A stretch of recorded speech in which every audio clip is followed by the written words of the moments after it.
الحمد للہ رب العالمین والعاقبۃ للمتقین والصلاة والسلام علی سید الانبیاء والمرسلین اما بعد فاعوذ باللہ من الشیطان الرجیم بسم اللہ الرحمن الرحیم والصلاة والسلام علیک یا رسول اللہ وعلی آلک واصحابک یا حبیب اللہ۔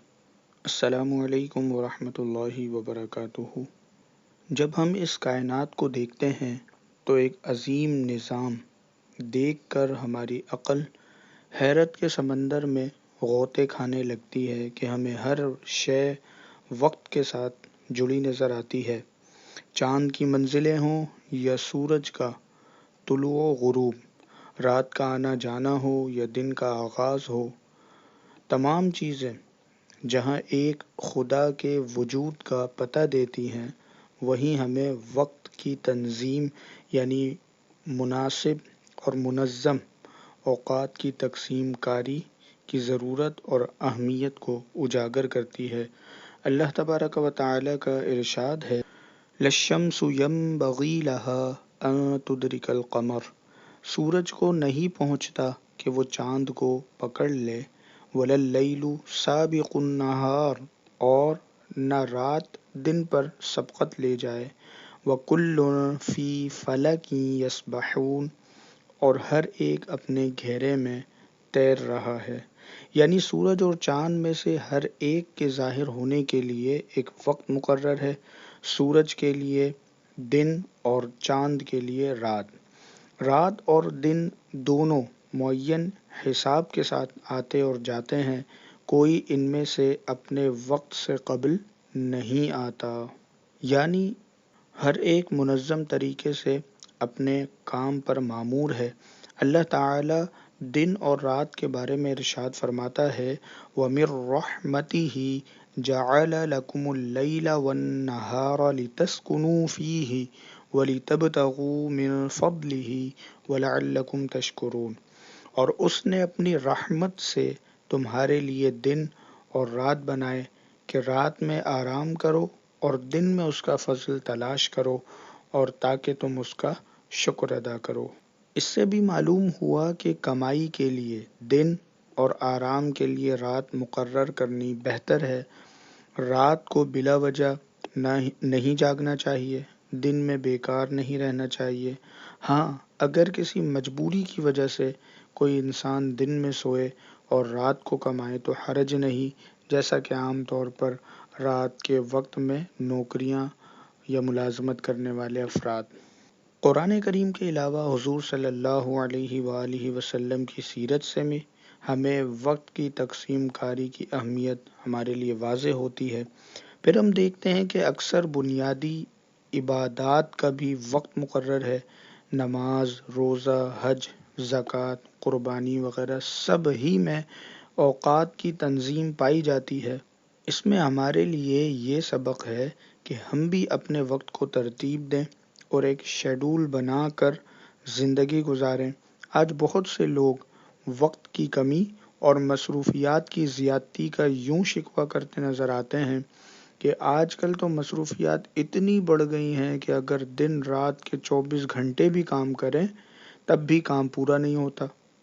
مگر یہ بھی ایک حقیقت ہے کہ دوسری جانب ایسے افراد بھی ہمیں مل جائیں گے کہ جو انہی 24 گھنٹوں میں اپنے روزمرہ کے تمام کاروباری، دفتری، گھریلو اور دینی مصروفیات کو نہ صرف پورا کرتے ہیں بلکہ ان کی زندگی میں بھی ہمیں کوئی افراتفری نظر نہیں آتی۔ دراصل یہ وقت کی تقسیم کاری کا کمال اور اس کی برکتیں ہیں۔ بعض اصول ایسے ہیں کہ اگر ہم ان اصولوں کو اپنا لیں تو اپنے اوقات کو منظم کرنے میں کامیاب ہو جائیں گے اور ذہنی انتشار سے بھی نجات حاصل کر لیں گے۔ چند ایک اصول یہ ہے کہ نمبر 1، اپنے کاموں میں سنجیدگی کو اپنائیں، اس کی اہمیت سے کوئی بھی عقل مند انسان انکار نہیں کر سکتا۔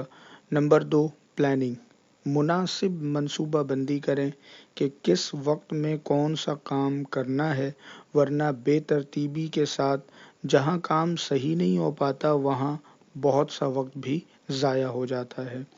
نمبر 3، ایک وقت میں ایک ہی کام کیا جائے، کیونکہ ٹائم مینجمنٹ کا ایک بنیادی اصول یہ ہے کہ ایک وقت میں ایک کام پر توجہ دی جائے تو اسے بہتر اور تیزی سے سر انجام دیا جا سکتا ہے۔ نمبر 4، ہر کام پورا کرنے کے لیے کوئی وقت مقرر کریں، یعنی ہدف بنا لیں کہ مجھے یہ کام اتنے منٹ یا اتنے گھنٹوں یا اتنے دنوں، مہینوں یا سالوں میں مکمل کرنا ہے، مگر اس وقت میں اتنی لچک ضرور رکھیں کہ وہ کام اس میں پورا ہو سکے۔ خلاصہ یہ کہ نظام الاوقات مقرر کرتے ہوئے کام کی نوعیت اور کیفیت کو لازمی پیش نظر رکھیں۔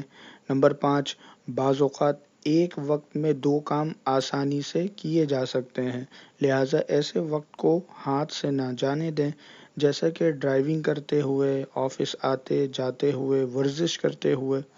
آپ اپنے موبائل سے تلاوت قرآن اور اس کا ترجمہ سن سکتے ہیں، اوراد و وظائف پڑھ سکتے ہیں، ذکر و اذکار کر سکتے ہیں، درود شریف یا کوئی نعت سن سکتے ہیں۔ اسی طریقے سے نمبر 6، آنے والے کل کا جو اہم ترین کام ہے وہ آپ آج ہی سوچ لیں اور اگلے دن اسے دوسرے کاموں سے پہلے کریں۔ نمبر 7، اہم اور علمی کاموں کو صبح کے وقت انجام دیں کہ اس وقت تازگی زیادہ ہوتی ہے۔ حدیث پاک میں ہے کہ رزق اور حاجتوں کی طلب کے آغاز میں، یعنی ان کاموں کی طلب دن کے آغاز میں کرو، کیونکہ صبح کے وقت میں برکت اور کامیابی ہے۔